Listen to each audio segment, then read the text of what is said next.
When making a new Scream movie, it is a must that the kills and chase scenes need to outdo the previous one. While it's less likely any Scream sequel will overshadow the original, Scream 6 is here to up the stakes. Like its predecessor, Scream 6 is directed by Matt Bettinelli-Olpin and Tyler Gillette, who themselves were fans of the franchise before becoming directors. If you haven't seen the movie, keep in mind this video will contain all the spoilers about who died, who killed who, and details about the main story. The movie is 1 hour and 57 minutes long without the ending credits. Like every Scream movie, Scream 6 also begins with a phone call. The only difference is this time there was some texting before the actual call. We first see Laura Crane, a film professor who specializes in slashers, sitting at the bar waiting for her date she matched with on a dating app. They text and he asks if he can call her. The voice she's talking to doesn't sound like the voice modulator Ghostface uses, but that doesn't mean she's not talking to the killer. The person on the phone lures her into a dark alley, pretending that someone with a knife is following him. The moment she senses danger, it is too late to run, and she's suddenly stabbed 5 minutes into the movie, thus becoming the movie's opening kill. Or so we thought, because Scream 6 actually has more than one opening kill. When Ghostface kills Laura, he takes off his mask and goes back to his apartment. We learn that he's a film student named Jason who got a C- on his paper on Giallo by his professor, who happens to be Laura Crane, so he killed her out of revenge. Jason watches Jason Voorhees on TV when he gets a call by his partner Craig, and now we hear Ghostface's voice. We learn that Jason and Greg's plan is to kill Sam and finish Richie's movie, but Jason starts wondering if his partner is actually on the phone and starts getting nervous. And rightfully so, because 13 minutes into the movie, he finds his partner dead and dismembered in the fridge. Thus, Greg becomes the second murder victim of the movie and first off screen. As Jason panics in shock, he gets stabbed one time from behind and around 11 times in the stomach. As he's bleeding in front of the fridge, Jason watches Ghostface slashing him one last time as he becomes kill number 3, thus ending the opening scene as the movie title appears. 30 minutes in, Sam gets a call from Ghostface from Richie's number, and she and Tara are attacked outside their apartment.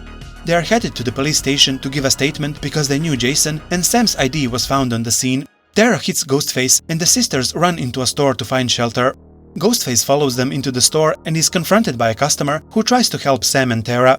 The man gets 3 fast stabs in the stomach, and Ghostface adds another stab to the chest as the man falls down, becoming kill number 4. Another man in the store tries to stop Ghostface, but he is stabbed in the neck and falls down. Considering he didn't get help, it's safe to assume he is kill number 5. The store's clerk takes a shotgun and shoots at Ghostface, but he dodges the bullet. As the man tries to give Tara and Sam the keys to the back door, he sees Ghostface approaching from behind but is slow to react, and Ghostface stabs him in the chest and slaps him as the man falls to the ground. Ghostface has the shotgun now and he points it at the clerk and shoots. With this, we have the kill number 6. However, killing is not the only thing on Ghostface's mind. He makes a visit to Sam's therapist in order to get Sam's files. Once he's there, he doesn't plan on asking for them, but at least he knocks. The doctor suspiciously approaches as he can't see who's at the door because the glass is frosted. Once he gets close enough, we see Ghostface through the glass. He breaks the glass, seizes the doctor, and slams him 3 times on the cast iron parts of the door, only to finish him with a knife through the nose. He falls to the floor, thus becoming kill number 7. As we move to the second part of the movie, we know what that means. More and faster deaths, even of those who had bigger roles up to that point. 55 minutes into the movie, Ghostface attacks the main group in their apartment. We will learn later that this Ghostface was Ethan.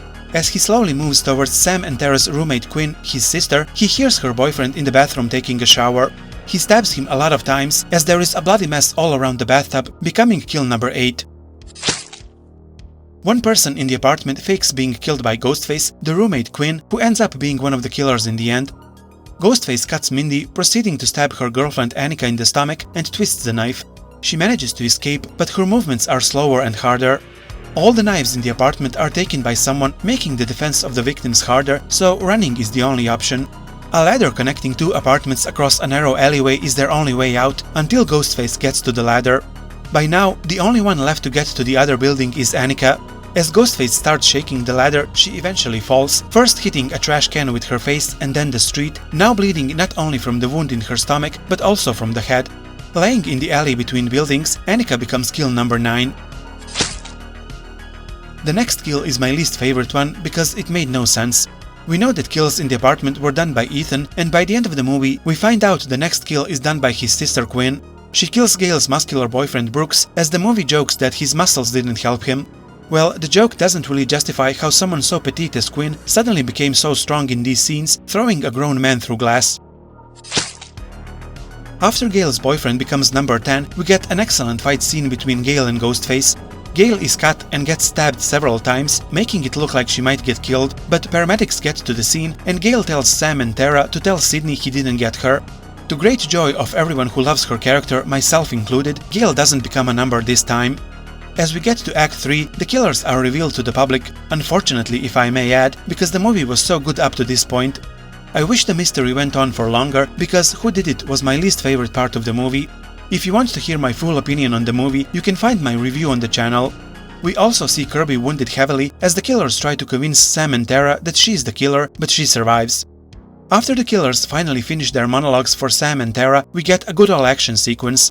While Tara manages to stick a knife in Ethan's mouth, he isn't killed, as we see him again just a bit later.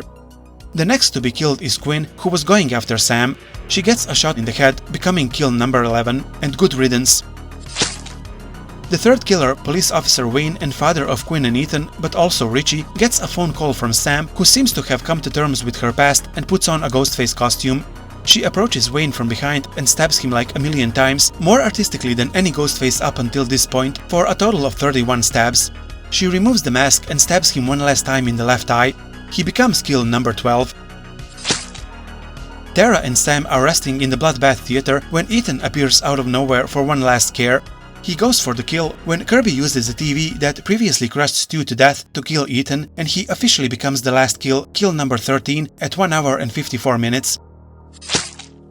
So there you go, 13 kills for Scream 6. As for the killers, we know Laura was killed by Jason, Ethan killed Quinn's boyfriend and Annika, Quinn killed Gale's boyfriend Brooks, and we know who killed the killers. As for the others, we can only guess. How did you like the movie and the kills? Tell me in the comments below.